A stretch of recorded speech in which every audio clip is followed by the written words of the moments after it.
warahmatullahi wabarakatuh. Perkenalkan, nama saya Melisa Dwi Astuti dengan NIM B40124054 dari program studi ilmu pemerintahan.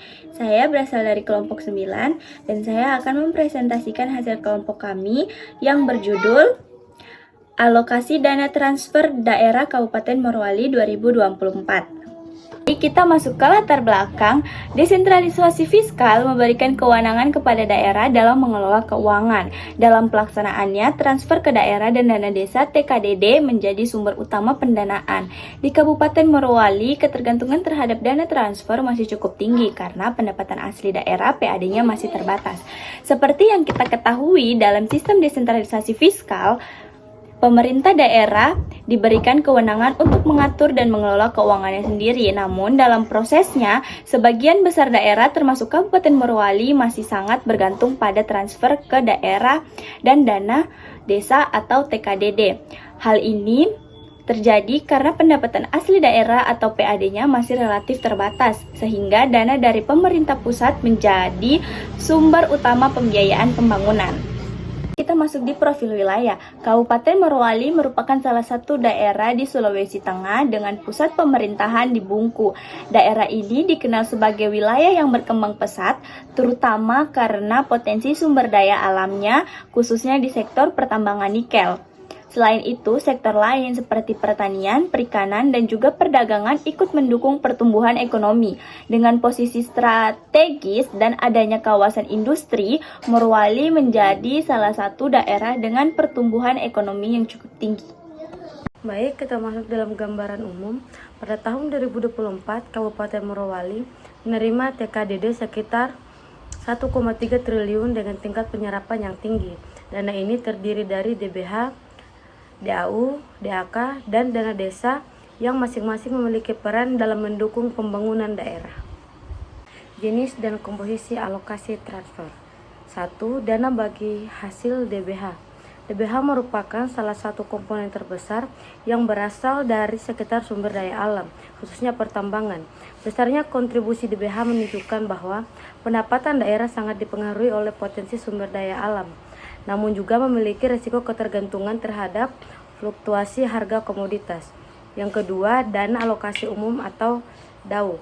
DAU berfungsi untuk pemerataan keuangan daerah dan digunakan untuk membiayai kebutuhan dasar seperti belanja pegawai dan operasional. Perannya sangat penting dalam menjaga stabilitas keuangan daerah, tapi juga mencerminkan ketergantungan terhadap pemerintah. 3. Dana alokasi khusus atau DAK. DAK dialokasikan untuk mendukung program prioritas nasional seperti pendidikan, kesehatan, dan infrastruktur. Dana ini membantu percepatan pembangunan, namun penggunaannya bersifat terbatas karena harus mengikuti kebijakan dari pemerintah pusat. Yang keempat, dana desa. Dana desa digunakan untuk pembangunan dan pemberdayaan masyarakat di tingkat desa. Dana ini berperan dalam meningkatkan kesejahteraan masyarakat meskipun masih menghadapi kendala dalam pengelolaan dan kapasitas sumber daya manusia. Oke, baik, selanjut di sini ada implikasi. Dari besarnya dana transfer tersebut, tentu ada implikasi yang muncul. Di satu sisi, dana ini meningkatkan kapasitas fiskal daerah dan mempercepat pembangunan. Namun di sisi lain, hal ini juga menyebabkan ketergantungan yang tinggi terhadap pemerintah pusat. Oleh karena itu, diperlukan pengelolaan yang lebih efektif, efisien, dan transparan agar manfaatnya bisa maksimal. Oke, baik, selanjut pada analisis. Pada bagian ini kami menampilkan grafik anggaran Kabupaten Morowali tahun 2024. Melalui grafik ini kita bisa melihat bagaimana distribusi dan penggunaan dana transfer dalam mendukung berbagai sektor pembangunan. Analisis ini penting untuk memahami apakah anggaran tersebut sudah digunakan secara optimal atau belum. Oke, yang terakhir ada kesimpulan. Sebagai penutup, kami menyimpulkan bahwa dana transfer dari pemerintah pusat memiliki peran yang sangat strategis dalam mendukung pemerintahan dan pembangunan di Kabupaten Morowali sendiri. Dengan total lebih dari 1,3 triliun, dana ini menjadi sumber utama pembiayaan daerah. Namun tingkat ketergantungan yang masih tinggi menunjukkan bahwa kemandirian fiskal daerah masih perlu ditingkatkan.